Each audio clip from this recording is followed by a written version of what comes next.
Navajo 16 million forsaken acres of gama grass and cactus and sagebrush. Huge of the first American. Until the beginning of the century, this was the strong, the aristocrat of West, contemptuous of the more peaceful agricultural tribes, resentful of the encroachments of white aliens. The arrogant Navajo raiders thundered across the plains of their domain. What they wanted, they far beyond their neighbors.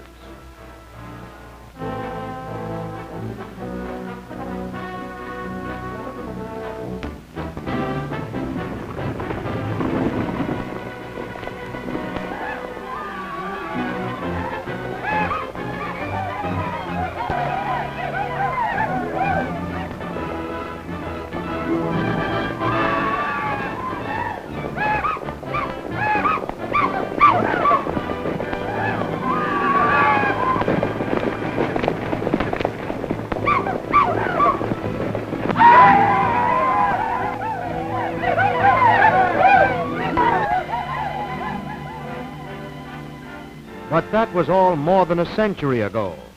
Today, the Navajo are mere tenants on a land that once belonged to them. They roam the same plains, but within the confines of a reservation. They have changed from raiders to herders, and the tribe that was once a military problem for Kit Carson is today a serious economic problem for the United States Department of the Interior. But in many respects, the private lives of the Navajo haven't changed in 100 years. They still live in barren, eight-sided huts called hogans. On primitive looms, they still weave the symbols of tribal lore into the geometric sunsets of rugs to trade to the white man for sugar, coffee, and beans.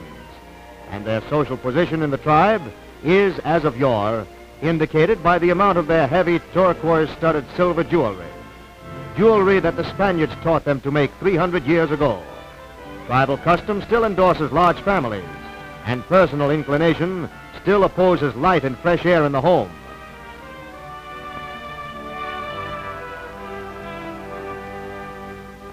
From the government buildings at Window Rock, Arizona, the Navajo is guided by something relatively new in Indian affairs: intelligence and understanding. Superintendent E.R. Fryer, charged with the welfare of 50,000 people on a reservation the size of Belgium and Holland, is helping the Navajo to become a better, happier, and healthier Indian, not an imitation white man. To the Indian's own civilization is added the best from the white man's. 10 modern hospitals on the reservation bring the benefits of skilled nursing and antiseptics to these babies, who yesterday would have been born to the fire-lit ceremonies of the medicine men. And from the hospitals, trained Navajo girls carry on the work as visiting nurses. But even within the confines of the hospitals, Indian customs and superstitions cannot be ignored, and friends and relatives of a patient are invited to witness each operation.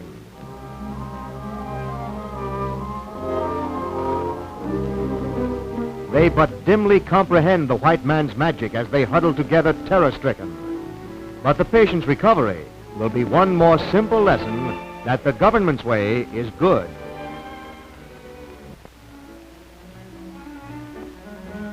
Indian education is another special problem, for the Navajo have no written language, and only 5% can speak English. So in the 48 widely scattered day schools, great stress is laid on the 3 R's.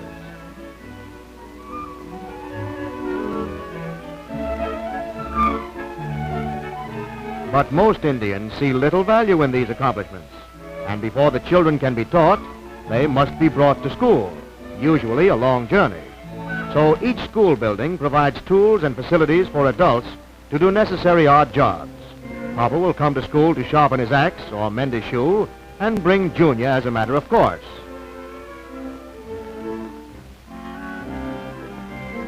Higher education, too, is adapted to the Indians' needs. In 10 vocational schools, Navajo are learning crafts that they can practice profitably on the reservation, are learning to catch up to the machine age.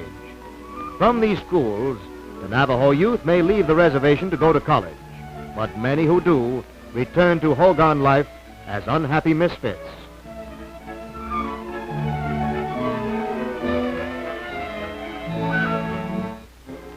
Timber on the reservation is a tribal property. cut and sold by the Navajo for the benefit of the tribal fund.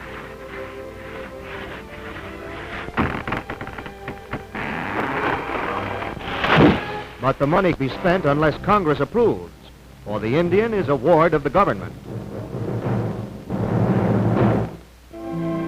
Greatest problem of Navajo land is Navajo land itself, for years of overgrazing have left much of the reservation barren, eroded, parched, useless.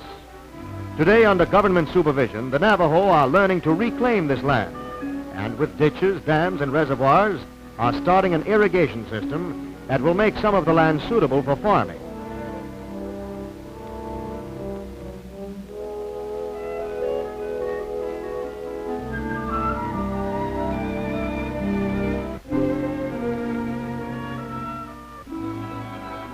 Few Navajo are interested in agriculture, and for these, the government, with the approval of the tribe, has set aside the small irrigated section of the reservation. And so that they may use it to best advantage, a simplified course in scientific farming is given at one of the vocational schools.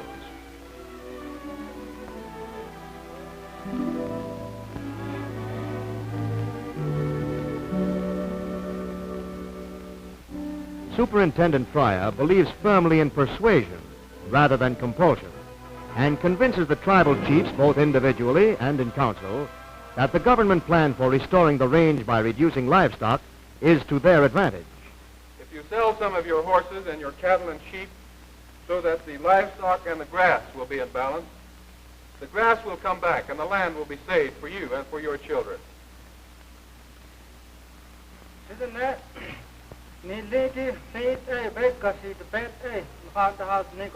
As the 72 assembled chiefs listen to the interpreter, they realize that self-sacrifice is necessary if the tribe is to prosper, that their horses and sheep must be reduced if the range is to come back. First to go, and hardest for the Navajo to part with, are the horses. Underfed, scrawny beasts, they still play an important part in the Navajo social system. Paradoxically, a man's wealth is determined, in the eyes of other Indians, by the size of his herd of worthless horses.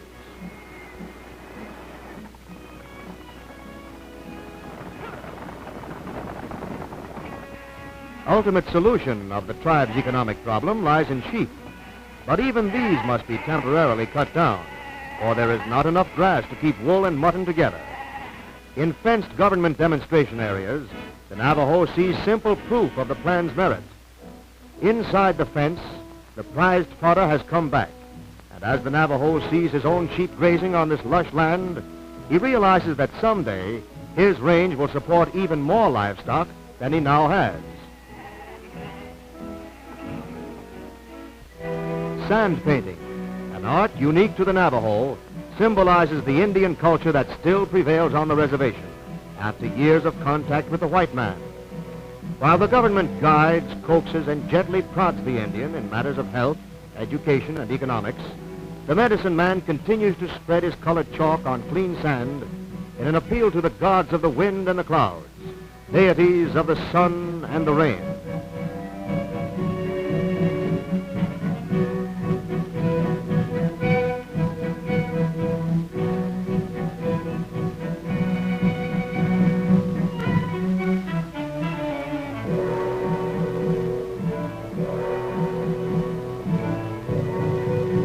The Museum of Navajo Medicine has recreated the only permanent collection of sand paintings, which medicine men never preserve.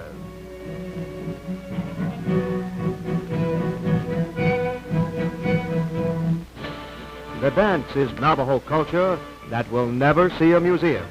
The savage rhythm of this fire dance was medicine lore when America was still a cartographical era in the logbook of Columbus. And when all other cultures have crumbled, who is to say that these frantic shadows will not continue to dance in Navajo land?